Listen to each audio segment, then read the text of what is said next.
I pledge allegiance to the flag of the United States, to the republic which stands one nation under God, indivisible. Meet your neighbor. Great.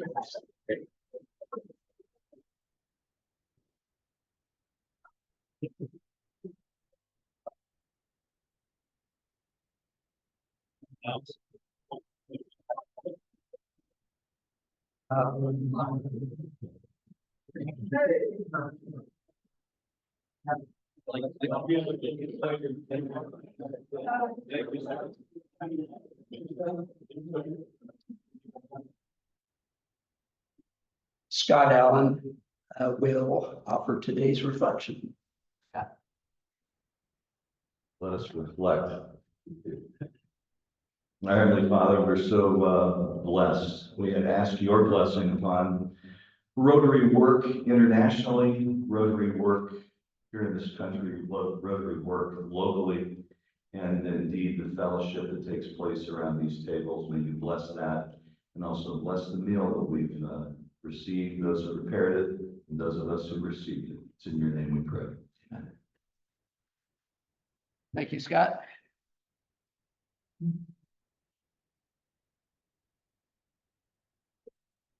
Welcome, everybody. Today's meeting, our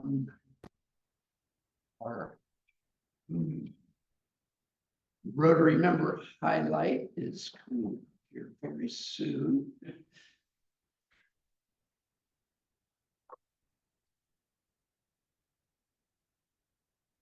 Okay, this Rotarian is the manager for client and agency services for Wayne Insurance Company. She has been in the Wooster Rotary Club for over 15 years, serves on multiple committees, and is a recent past president. Bet you can guess already. She resides in Dalton with her spouse, Dustin, and 2 teenage children, Jaden and Brooklyn.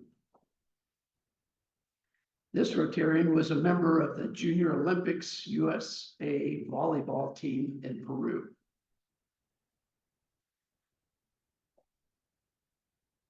This is Courtney Yoder.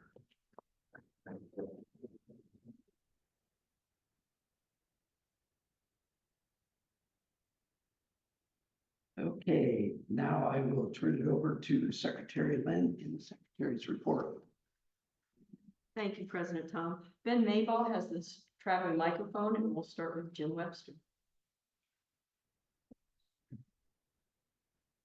I'm not sure my guest needs an introduction. He seems to know everybody in the room. Titus Yoder, we please welcome him.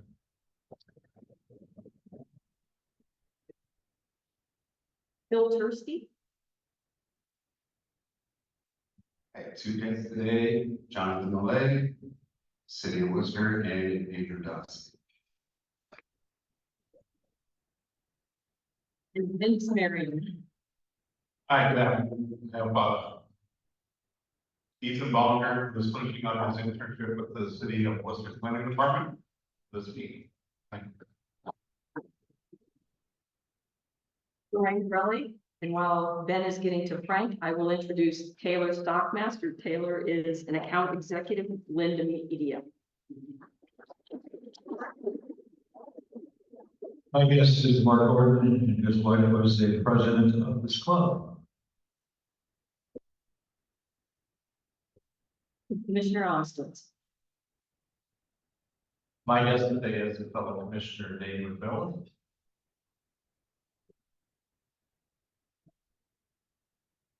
Welcome to all our guests. Cheryl's going to pull up the Rotary website. And while she does that, I'd like to thank all of you who've let me know that your emails, you're not receiving those. That appears to be an issue we're having. I've checked the blocked emails. It doesn't appear they're blocked. So I have put in a help ticket to Club Runner, and hopefully we will have that resolved soon. An update on the website. First, a thank you to Greg Barbu, who for years has kept the back end up and running and continues to do so. But if you have an interest in websites design, it's a fairly simple design. format, from what Greg tells me. We would really like to have someone or some ones who would be interested in helping us keep this updated. As you can see by these pictures, or at least some of you can tell, they're probably 5 or 6 years old. So it doesn't have to be a weekly update, but maybe more than an annual update. So if you're interested in that, if you could let us know. She's also going to click on the calendar. When the emails became an issue, several people said, you know, we don't even have anything on our calendar.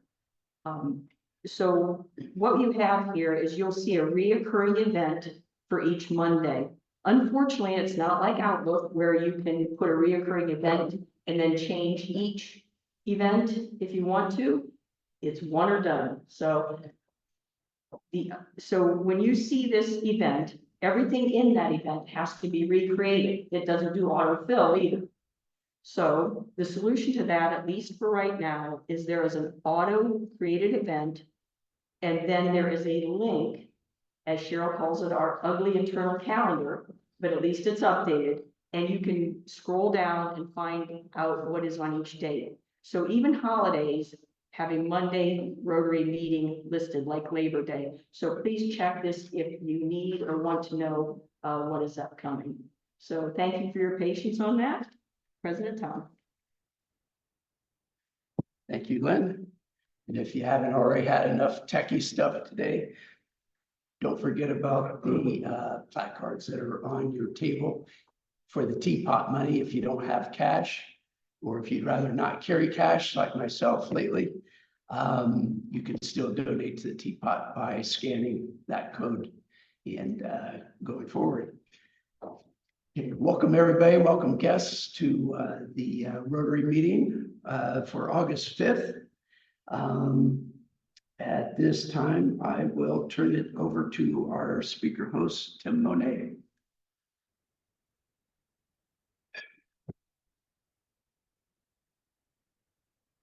I know today's topic is very appropriate for our club. Did you know that some roundabouts were also known as Rotary traffic circles? It's true. What are the benefits of roundabouts? Why do we see so many? And why do some people seem afraid of them? And finally, how can we help these bad drivers? I mean drivers. So we're very fortunate to have two presenters here today whose expertise in this area is going to answer these questions and help us to see what the benefits of traffic circles are.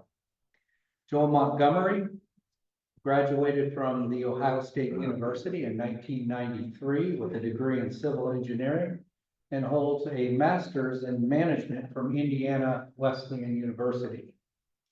Joel has nearly 30 years of project management experience in the public and private sectors.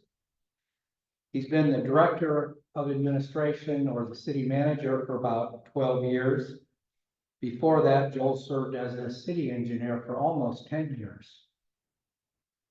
Joel's been married to Amy for 33 years. They have 5 children. 3 of them work for companies here in Worcester.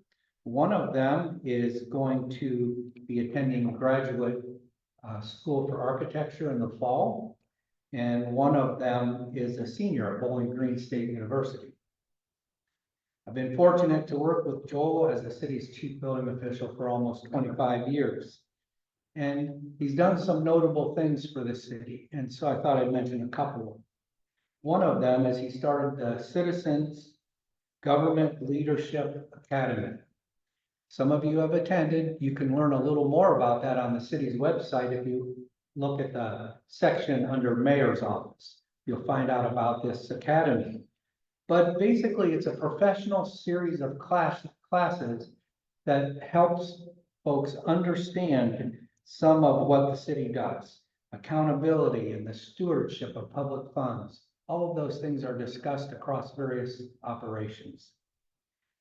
The other thing that Joel's done that's been very notable is he's introduced a strategic planning process for various things in the city. For example, economic development. We have a strategic plan for that now. Downtown development, infrastructure planning, as we're going to talk about, funding for these projects and more. So we're talking about roundabouts, but these things are looked at more than maybe up to 10 years in advance. The planning of them, the funding, and all the intricacies that go into them. These are not spur of the moment decisions. And so we have a really robust strategic planning process for these kinds of things. Also, we're joined by John Rice, and John is a city engineer, and John's been with the city for how many years, John? 11 years. So John started as a staff engineer, and John has his wife Jenna and 3 children. I think ages 6, 9, and 11. Is that correct? And John is a runner in his spare time. In fact, I think last year's Wayne Holmes half marathon, John placed first in his age group. And he also enjoys biking and gardening. And all that's from memory, John, because I didn't bring your bio up. I forgot it, so if I missed something, I apologize. So let's give our attention now to Joel.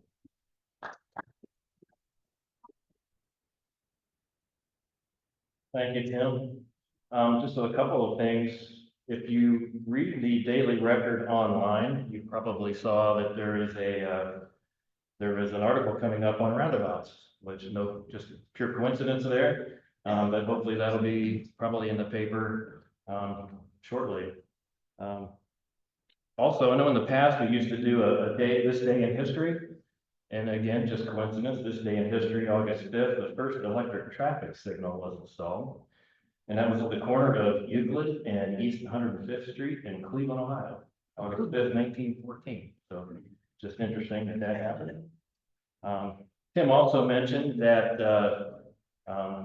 both myself and John are professional engineers, PE, that's a PE after our name.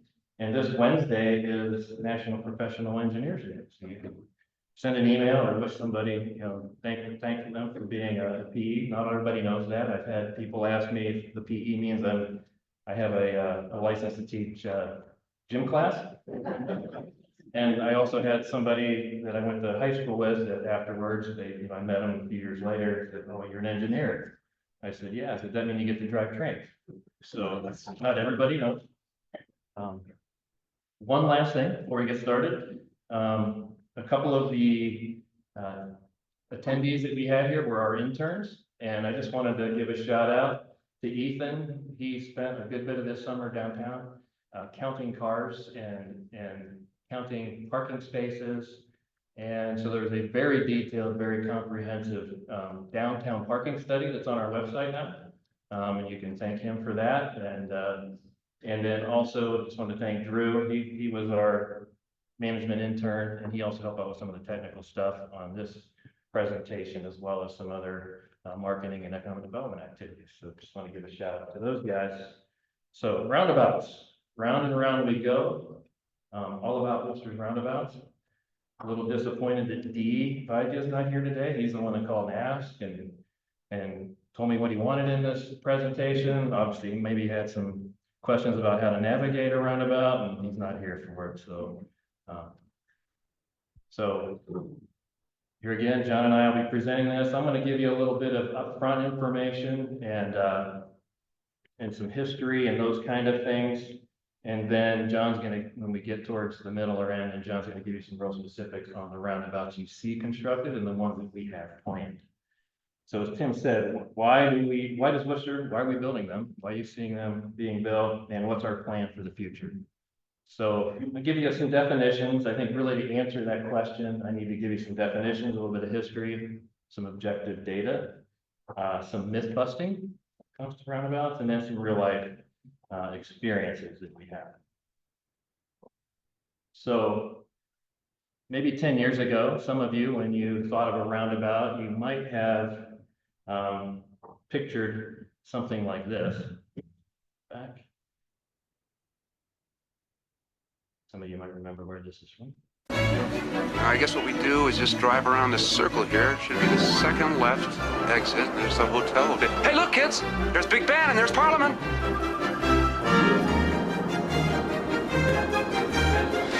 there it is, there it is. I know. I can't seem to get over to the left, honey. I'll try next time. Sorry. We'll get out of this jam in a minute.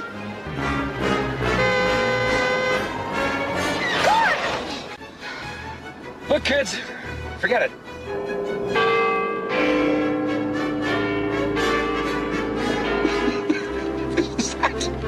It's amazing. I cannot get left. There's Big Ben, kids, Parliament. So fortunately, that is not what we would call a modern roundabout. That would represent more of an old traffic circle. So a little bit of the difference between a traffic circle and a modern roundabout. Traffic circle, which you see there on the left, that's really a series of T intersections. You T in, you have to stop, you have to make a turning movement to get into that. They're usually much larger, 400 to 600 feet in diameter. They're usually stop signs. And when you exit, you always have to make a turning movement. For a modern roundabout, it's really a series of sort of crossing intersections. They're a lot smaller, 90 to 200 feet, always controlled by yield signs. And exiting is always pretty much a straight movement.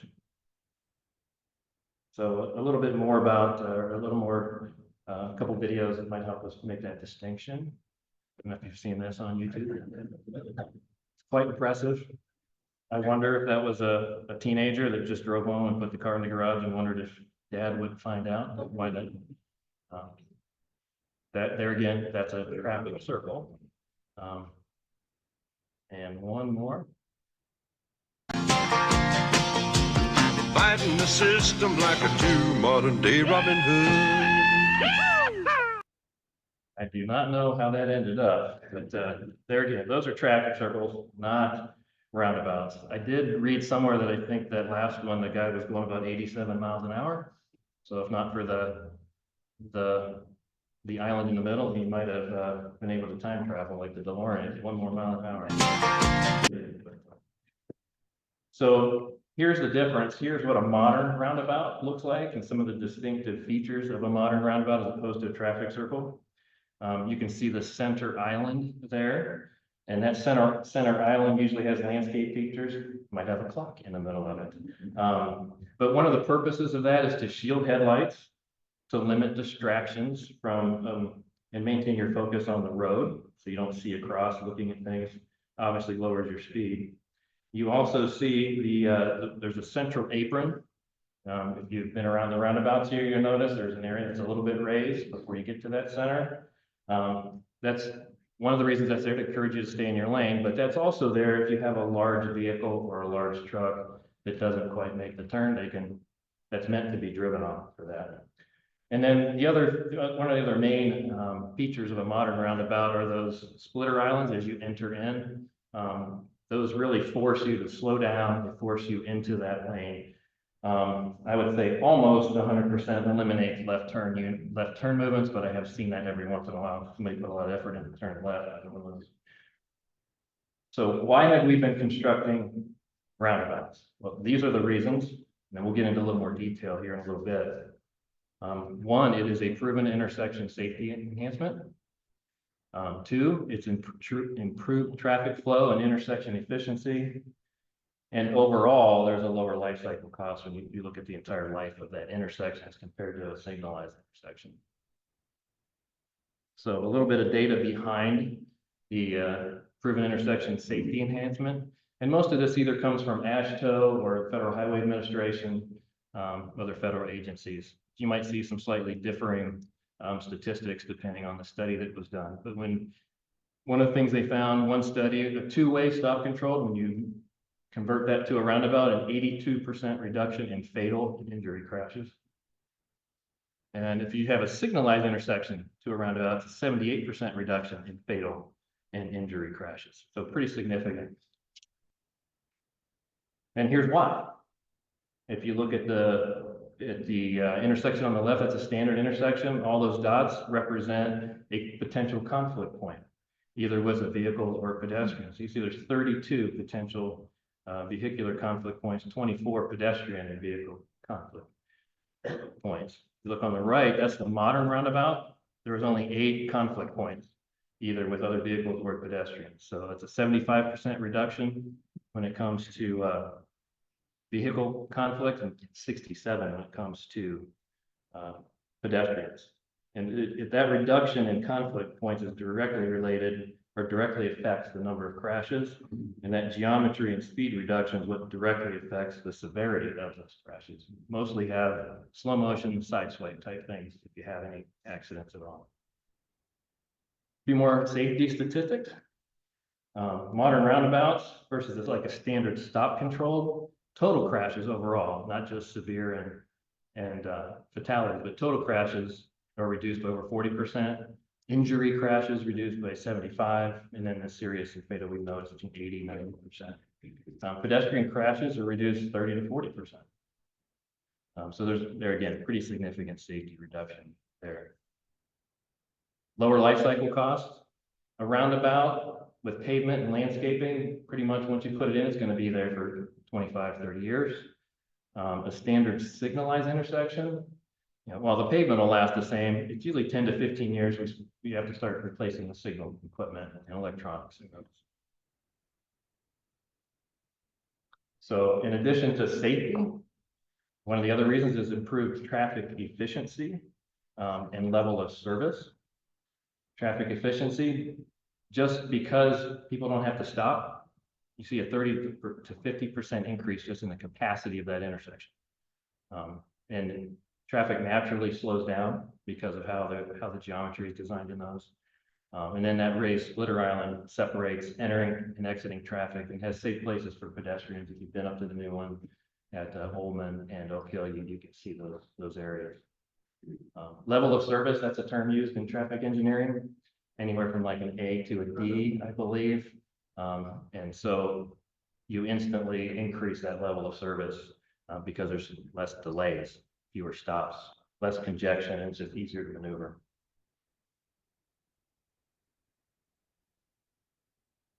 So one study found that installing roundabouts in place of traffic signals and stop signs also reduced emissions, carbon monoxide, carbon dioxide, and nitrous oxide, anywhere from 15 to 45%, because they're not, it's not stopped there and idling. And then based on studies by the Insurance Institute for Highway Safety, they estimated that if 10% of signalized intersections in the US were converted to roundabouts, vehicle delays would be reduced by more than 981 million hours, and fuel consumption would be reduced by more than 654 million gallons. That's from 2018. One other benefit that I don't have on the slides is that roundabouts can potentially reduce intercollegiate rivalries. So several years ago, I had a complaint from a College of Wooster professor that was every time they came into town, they drove up one of our thoroughfares, and they complained that they had to stop periodically at different signalized intersections. They said, well, I should be able to drive this all be timed. I shouldn't have to stop. And so I tried to explain how that works. But after like the second or third time I got a complaint about that, I told the gentleman, I said, well, you know what? I also got a complaint from Ohio State Wooster professor.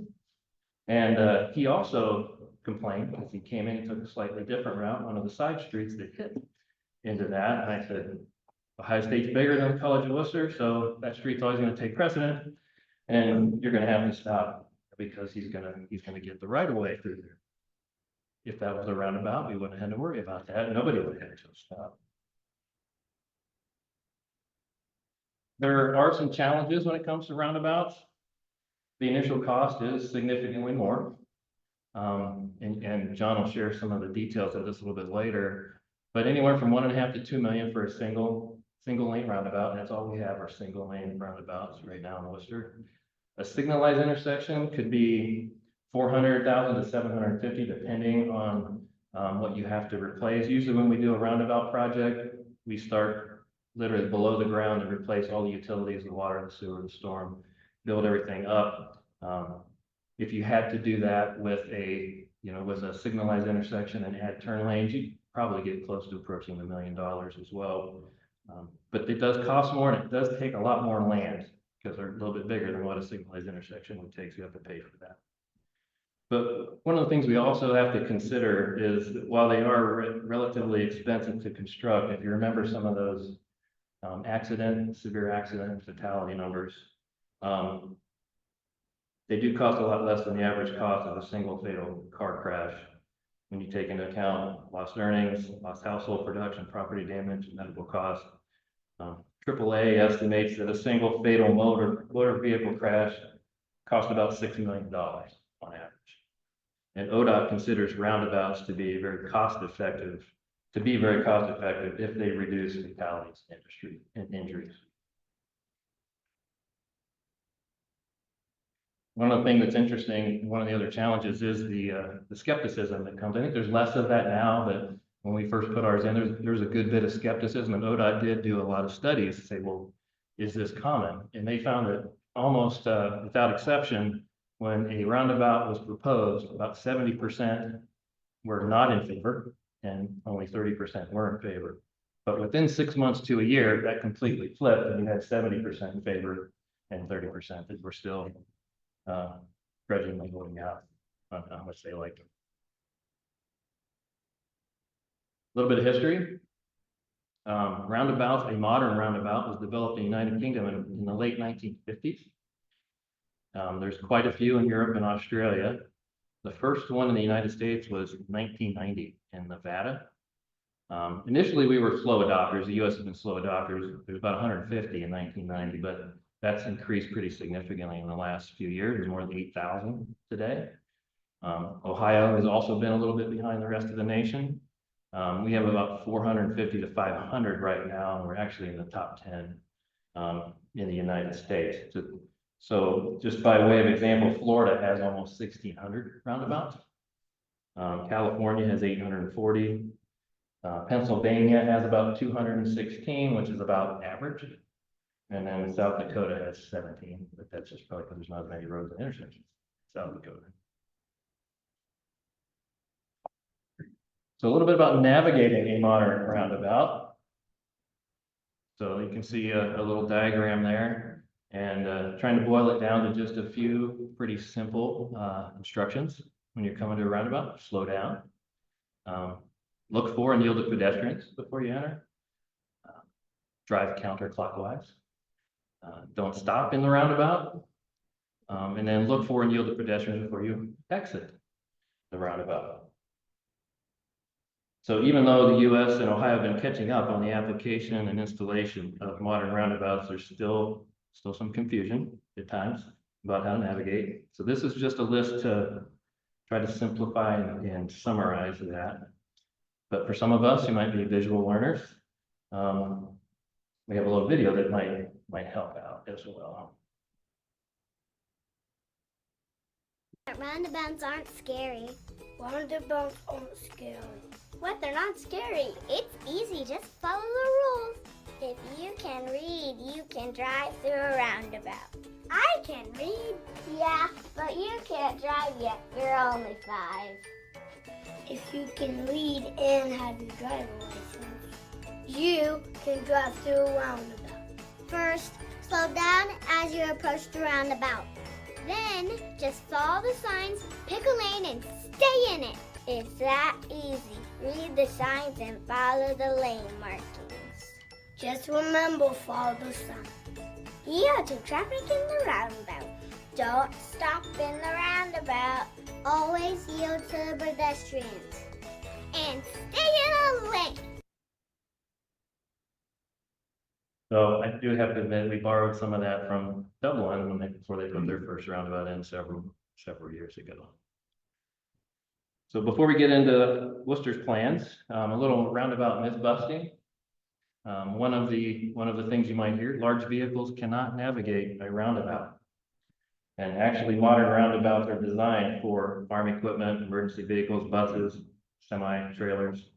And I mentioned that the radius and also that center truck apron is built specifically for that.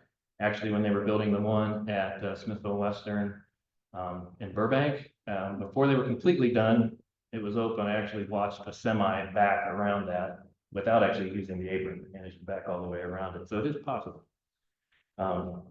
When I was presenting that project for the first time to council many years ago, I did get one council member that asked whether we had thought about large vehicles or not when we designed it. I did tell him I never thought of that. I never thought that, but in any case, one of the other myths is that roundabouts hurt business. And actually slower speeds improve ease of parking, walking, and biking when you're approaching that. And it also increases the ability to locate and approach the business. There was one study in Golden, Colorado, where they had a series of intersections along a retail area, and they replaced those with roundabouts. And those shopping areas actually saw an increase in 60% of sales during that time. Meyer actually, before they went in, expressed some pretty significant concerns about a roundabout as opposed to a stop intersection there, but they saw the benefit of that pretty quickly after they did that. One myth is that roundabouts aren't safe for pedestrians and bicyclists. But those splitter islands allow the pedestrians to watch only in one direction. Cars are only going in one direction. Obviously slows people down when you're in your vehicle, so it's a lot easier to cross. So there's more time for both pedestrians and drivers to react.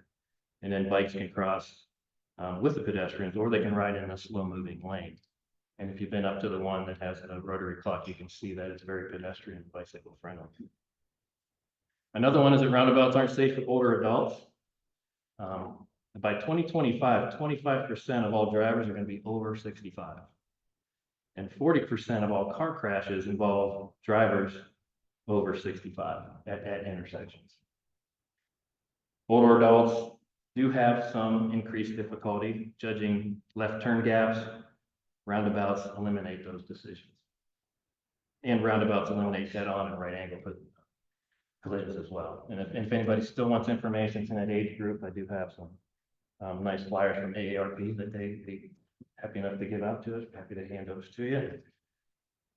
Lastly, I will say also, speaking of older adults, during another council meeting, another older member who's not there anymore asked, they were very worried about how they were going to exit the roundabout once they got on the roundabout. How are they going to know that? And I just told them, the nice thing is you can drive around as many times as you want before you have to decide, or figure out where you need to exit. So I wouldn't have thought this was real, but one of the other myths is that roundabouts have caused an increase in tornadoes. This was a call-in to a TV show. Have tornadoes here until we started putting into traffic circles. Because on the counter, you want to know why?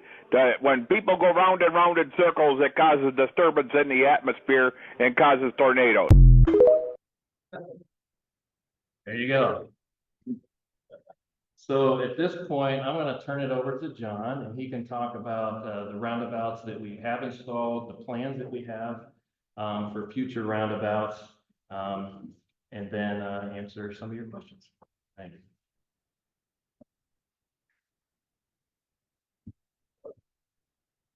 Thank you, Joel. Well, my disclaimer is, unfortunately, Joel got all the fun videos, so I don't have any of those to offer, but I do get to offer the insider info on Wooster and Wayne County roundabouts. So bear with me, and at least you'll get that out of my part of the presentation. So Wooster's roundabout plans. Why is Wooster building roundabouts? Well, a lot of these we already talked about. Improved intersection safety, increase in intersection traffic flow efficiency. And I have a question. Who likes to sit at red lights? Raise your hand, please. Okay, because to me, 30 seconds at a red light seems like an eternity. I was driving last week and I saw a traffic jam up ahead. And what did I do? I didn't take the chance of sitting there. I went around the block, and I may have lost time, but at least I was moving. So that's my mindset. I think a lot of you can share in that with a roundabout. Yeah, you may have to yield going in, but you pretty much keep moving. Reduce life cycle costs compared to a traffic signal. And also one thing we're going to talk about a little bit more later is take advantage of state and federal funds. So what are our plans for future roundabouts? Well, like Tim alluded to, we do have a 10-year infrastructure plan. So we're looking ahead out 10 years for what the needs are going to be based on development and what's going to make sense. We evaluate intersections based on safety, level of service, condition of equipment remaining, remaining useful life of that equipment, and we prioritize based on evaluation and funding availability. So specific criteria for intersection improvements, ODOT has warrants certain conditions that need to be met for stop controlled intersections. So those are based on traffic volume, crash rate, pedestrian volume, school crossing, and proximity to schools. So those are all things that get taken into consideration. Also, that level of service again. There's also certain modeling that can be done following ODOT, Federal Highway, and Ohio Manual Uniform Traffic Control Device criteria. So those are all sources that we can use to model and figure out what needs to be done at a certain intersection.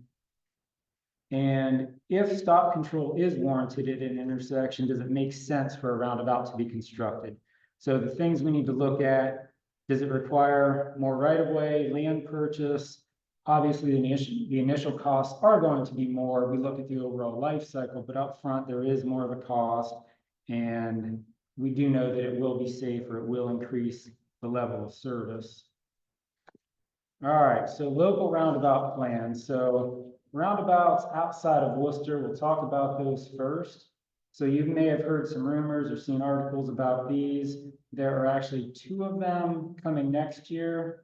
One the county is doing on Smithville Western and Honeytown, and one ODOT is doing on 585 and 94-604 north of Orville on that intersection. Both of those are scheduled for construction next year.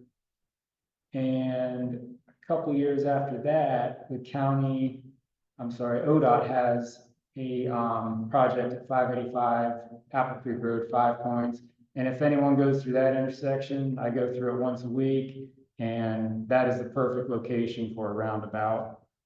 So if you have any more questions on those particular roundabouts intersections, you can contact the county engineer or ODOT. All right. Actually, compared to the county, there's a lot more roundabout action in Worcester. So here's the locations of our current and planned roundabouts. So the first one was 2016, State Route 83 in Smithville Western. And then a few years later, the county did one at Friendsville and Smithville Western. And then the Meyer development prompted one to go in at 83 and right in front of their store. Last year was the Oak Hill and Oldman roundabout. Currently, we are constructing the Oak Hill and Milltown roundabout, which is scheduled for completion right around Thanksgiving of this year. Next year, ODOT will be constructing the State Route 585 and Geyers Chapel roundabout. And the one that we have under design right now is the Oldman Burbank Winkler roundabout, scheduled for 2026 construction.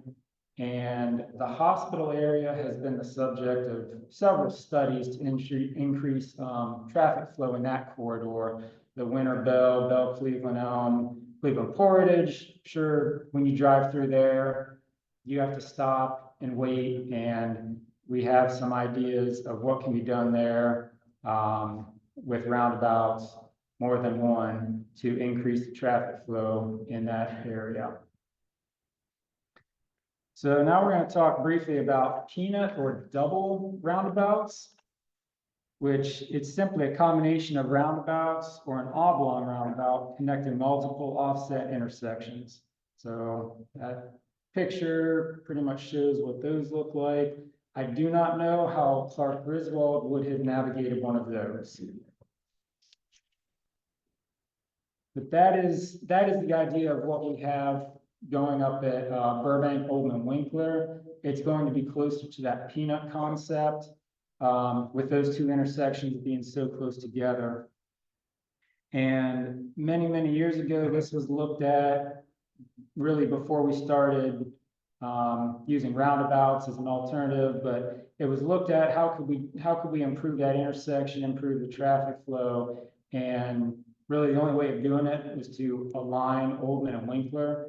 But obviously to do that, we're either taking out houses or we're taking out parking. It just wasn't a good option for how to handle that. So roundabout project costs. So our roundabouts, I don't have to read through all this, but just to give you a glimpse, a lot of these have been funded with ODOT funds or TIF funding. And to date, the city has actually only spent around $200,000 on the roundabouts that have been constructed because of these other funding sources. ODOT actually they have a highway safety improvement program, and it actually funds around 300 projects a year with around $160 million. A lot of those go toward roundabouts. So ODOT is pushing for safety.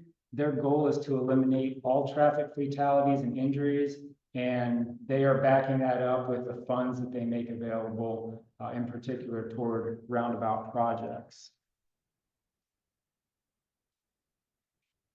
Okay, so like Joel said, we do have some handouts available up here from ODOT, Federal Highway, AARP, if anyone's interested in those. And with that, I'll open it up to any questions you may have.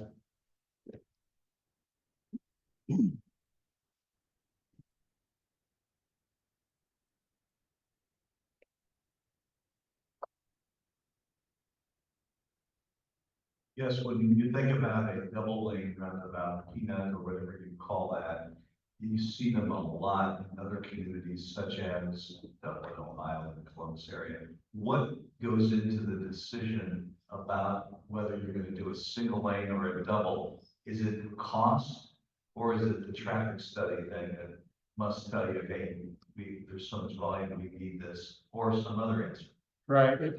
Well, and to be clear, there's a difference between a double lane roundabout and the double or peanut roundabout. Those are two different things. So like the peanut roundabout at Burbank, Winkler, Oldman, we will likely do single lanes there, but it will be that peanut or double concept. Now, a double lane roundabout, like in the bigger cities, now that's basically traffic volume. So if you've got two lanes in that direction going into a roundabout, then naturally you have to maintain those two lanes going through it just for the flow of traffic.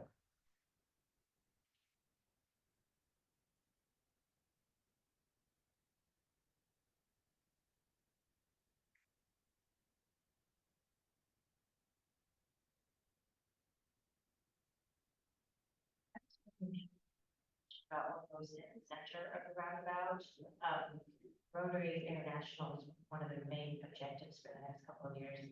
Project Pollinator, trying to get more like wild pollinating plants throughout the world so that the butterflies have a place to land. And it seems like a place that could be used for something like that and wouldn't require any maintenance. So, very good thoughts. There are some criteria for ODOT of plantings and different things, but yeah, if you drive around and you see these in different locations, they can get pretty creative. So a lot of times we just kind of sit back and wait for opportunities or ideas. And then if someone brings an idea forth, we'll work with that organization and see if it's a good match.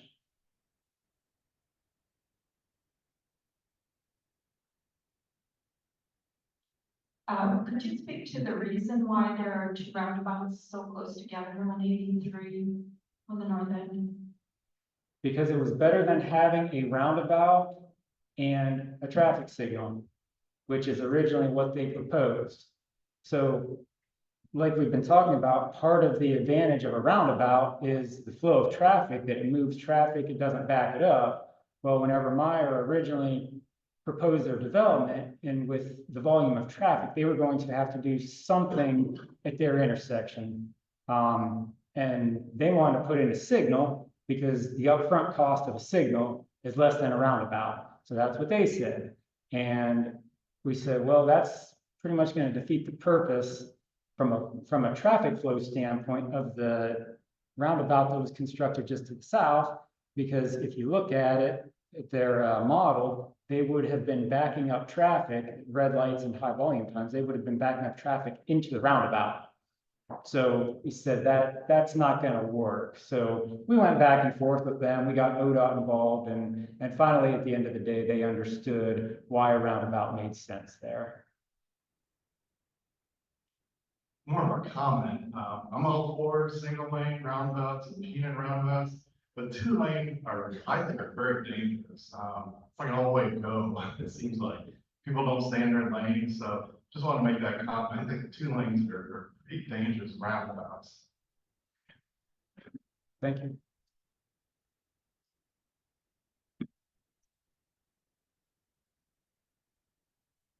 I think I would like to echo that comment. I know in Port Charlotte on a 2 lane roundabout quite a bit. There's been one death there, and I've been involved in an accident with a motorcycle. I wasn't driving, but came in on the inside, and you don't know, we were going around another lane and had an accident there because they were trying to cut through on the inside. So the 2 lane roundabouts seem pretty risky out with the ratio of accidents are those versus the other ones.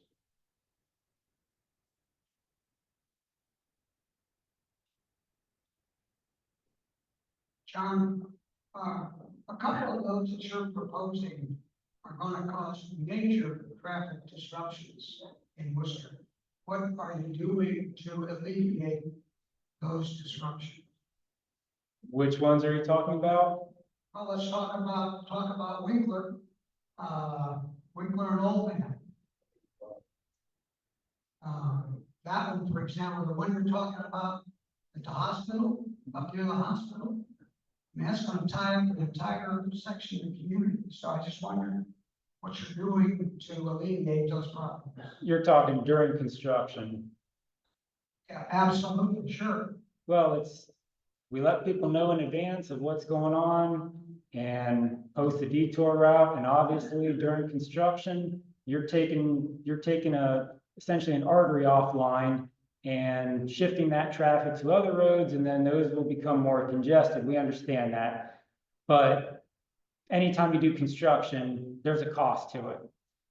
But the idea is moving forward, once that project has been completed, once it's constructed, now the traffic flow through that corridor is going to be improved from that time on. So unfortunately, like with any construction project, that's just the price that you pay during construction.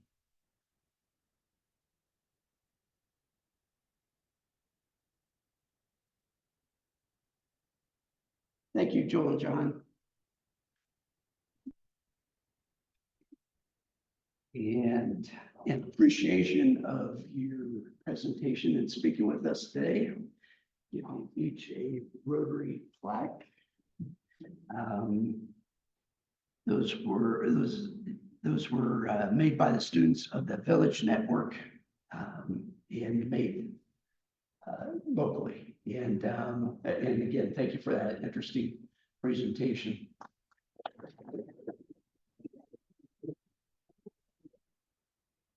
We will have some time if there's any other questions that you can feel free to come up and ask them if you have time. Next week, Doug Druschel is hosting a past president, Justin Starling. We won't hold that against you. And his talk will be on another desperately needed housing development, which may cause the need for another roundabout. So with that, our meeting is adjourned. Thank you.